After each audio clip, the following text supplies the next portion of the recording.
तो मूवी की शुरुआत होती है क्वांटम रियान से, जहां पर हम सबसे पहले होप की मदर जेनेट वैन लाइन को देखते हैं। ये सीन असल में उस टाइम का होता है जिस टाइम पर जेनेट क्वांटम राउंड के अंदर फंसी होती है।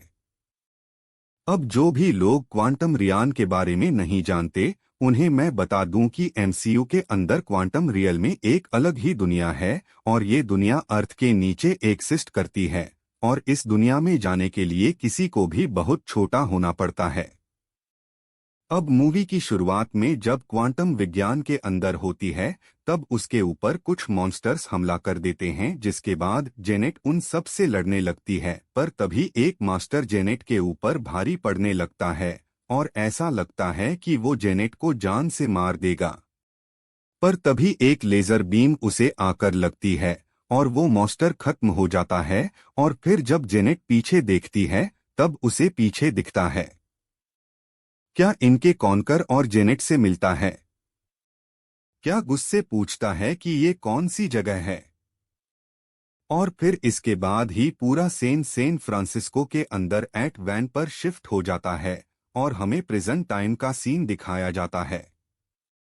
यहाँ पर हम स्कॉटलैंड को देखते हैं, जो कि सैन फ्रांसिस्को के अंदर अपनी नॉर्मल लाइफ जी रहा होता है।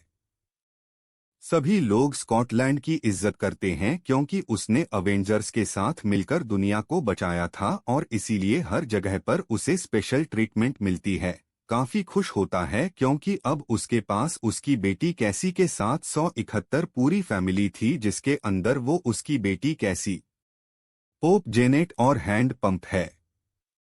सब कुछ काफी अच्छा चल रहा होता है। पर फिर तभी एक दिन स्कॉटलैंड को जेल से फोन आता है, और उसे जेल के अंदर बुलाया जाता है। और फिर जब वो होप के साथ जेल में जाता है, तब उसे पता लगता है कि वहां पर उसकी बेटी कैसी लाइन ट्रस्ट कर लिया गया है। सब कुछ पूछे जाने पर स्कॉटलैंड को ये पता लगता है कि उसकी बेटी की ऐसी कोई इसीलिए अरेस्ट किया गया है, क्योंकि कैसी ने होमलेस लोगों को बचाने के लिए पुलिस के ऊपर हमला कर दिया था, और पीएम पार्टिकल्स का यूज करके एक पुलिस कार को भी छोटा कर दिया था। और फिर स्कॉटलैंड किसी को वहां से निकाल लेता है, और उसे अपने साथ घर ले जाता है। इसके बाद स्कॉटलैंड के घर में उसके साथ उसकी पूरी फैमिली होती है, और फिर वो सभी एक साथ डिनर करके एक रूम के अंदर जमा होते हैं, जहां पर कैसी सबको बताती है कि वो काफी टाइम से क्वांटम राम के ऊपर स्टडी कर रही है, और क्वांटम राम को अच्छे से समझने के लिए सैंक्टम और होप ने भी उसकी काफी हेल्प की है। और इसीलिए उनकी हेल्प की मदद से उसने एक ऐसा डिवाइस बना लिया है, जो कि सैटेलाइट की तरह क्वांटम राम के अंदर सिग्नल भेज सकता है। इसके साथ ही यहीं पर डॉक्टर है कि हम सबको बताते हैं कि उन्होंने भी अपनी चींटियों के ऊपर कुछ एक्सपेरिमेंट किया है, और इसीलिए अब उनकी चिड़िया इतनी एडवांस हो चुकी है कि अब वो उनके इन वेंचर्स में भी उनकी काफी मदद करती है। इसके बाद ही कैसी अपनी बनाई मशीन को एक्टिवेट भी करती है, और उस मशीन के जरिए क्वांटम रियाल के अंदर सिग्नल भेजने लगती है। ये देखकर फैमिली के सारे लोग काफी खुश होते हैं, पर होप की मदर जेनरेट ये देखकर बहुत गुस्सा हो जाती है, और कैसी से बोलती है कि जल्दी से जल्दी इस मशीन को बंद करो। पर जब सब लोग जेनेट से इस बात का रीजन पूछते हैं, तब जेनेट बिना कुछ बोले उस मशीन को, जिसकी वजह से कैसी, स्कॉट लैंग, होप, जेनेट और डॉक्टर है पीएम सारे के सारे लोग उसके अंदर खींचे चले जाते हैं, और सीधा पहुंच जाते हैं क्वांटम के अंदर। पर क्वांटम के अंदर जाते जाते वो पांचों लोग दो हिस्सों में बढ़ जाते हैं, जिनमें से एक हिस्से के अंदर स्कॉटलैंड और कैसी होते हैं, और दूसरे हिस्से के अंदर होप, जेनेट और डॉक्टर होते हैं। अब के अंदर आने के बाद स्कॉटलैंड और कैसी के पास कुछ ऐसे लोग आ जाते हैं, जो कि क्वांटम उनके अंदर ही रहते हैं, और वो सभी उन दोनों को पकड़कर अपने साथ ले जाते हैं। उन दोनों को अपने अड्डे पर लाने के बाद वो सब कैसी और स्कॉटलैंड के आगे बहुत कुछ बोलते हैं, पर उन सबकी लैंग्वेज हमारी लैंग्वेज से काफी अलग होती है। इसीलिए स्कॉटलैंड उनकी कोई भी बात नहीं समझ पाता तो और फिर इसीलिए वो सभी एक लाल रंग का लिक्विड लेकर आते हैं और उस लिक्विड को कैसी और स्कॉटलैंड को पिला देते हैं और जैसे ही वो दोनों सलाल लिक्विड को पीते हैं वैसे ही उन्हें वहां खड़े सभी लोगों की लैंग्वेज समझ में आने लगती है। यहाँ पर पहले तो वो सभी स्कॉटलैंड और कैसी को अपना दुश्मन समझते हैं, लेकिन फिर उन्हीं की टीम में एक ऐसा मेंबर होता है जो कि दूसरों का दिमाग पढ़ सकता था। और फिर जब वो मेंबर आकर स्कॉटलैंड से बात करता है और उसके दिमाग के अंदर चल रहा है वालों को पढ़ता है, तब उसे पता लगता है कि वो सब कोई दुश्मन नहीं बल्कि आम लोग हैं जो कि ऊपर की दुनिया से आए हैं। ये सब जानने के बाद उन सब लोगों की एक लीडर आती है जो कि स्कॉटलैंड को ये बताती है कि वो सभी कॉन्डम रयान के ही लोग हैं।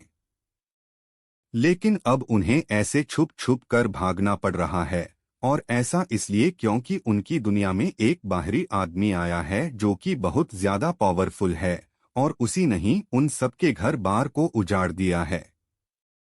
वो उनमें से बहुत से लोगों को बंदी बना चुका है और बाकी लोगों को जान से मारना चाहता है और इसीलिए बच्चे भी लोग उससे बचते हुए भागते फिर रहे हैं। और बाहरी दुनिया से आया वो आदमी और कोई नहीं बल्कि जिसे क्वांटम की दुनिया के लोग कहते हैं। इसके आगे वो लीडर स्कॉटलैंड और कैसे कहती हैं कि उन दोनों को वहां से बहुत दूर चले जाना चाहिए क्योंकि अगर कौन कारण है उन दोनों को ढूंढ लिया तो वो उन दोनों के साथ साथ हम सबको भी मार देगा।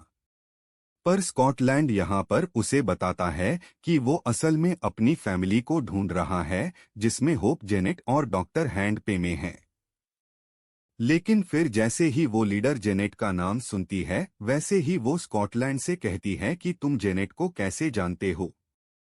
जिस पर स्कॉटलैंड उसे सब कुछ बताता है और उससे कहता है कि बट उसकी फैमिली का हिस्सा है और वो सब एक परिवार है। और फिर वो लीडर स्कॉट से कहती है कि कौन करा जेनेट का दुश्मन है और क्योंकि तुम जेनेट के परिवार के मेंबर हो इसलिए कौनकर जेनेट के साथ साथ तुम्हें भी मार देगा। इसीलिए तुम लोगों को जल्द से जल्द यहाँ से निकलना चाहिए। लेकिन फिर स्कॉट इसके आगे कुछ समझ पाता उससे पहले ही उन सब के ऊपर अटैक हो जाता है और वो अटैक देखकर वो लीडर कहती है कि ये अटैक नहीं करवाया है और उसने हम सबको ढूंढ लिया है।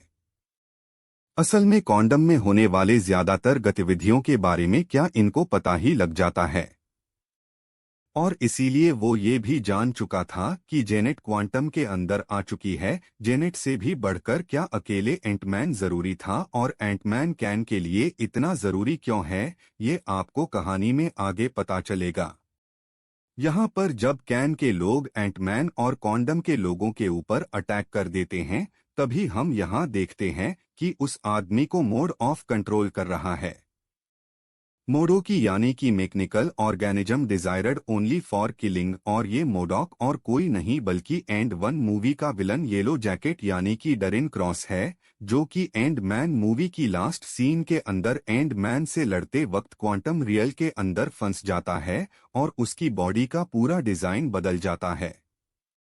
पर यहाँ पर आने के बाद गैंग उसे पकड़ लेता है और फिर कैन यू से अपनी आर्मी में शामिल करता है और उसे एक एडवांस छूट देता है जिसे सूट के अंदर बहुत से वेपन्स फिट होते हैं जिसके बाद क्रॉस कहलाता है। अब यहाँ पर सब के ऊपर अटैक करके को पकड़ कर ले जाता है और उन दोनों को ले जाकर सीधा के हवाले कर देता है। दूसरी तरफ हम होप पीएम और जेनेट को देखते हैं। आगे का नेक्स्ट पार्ट में हम देखेंगे।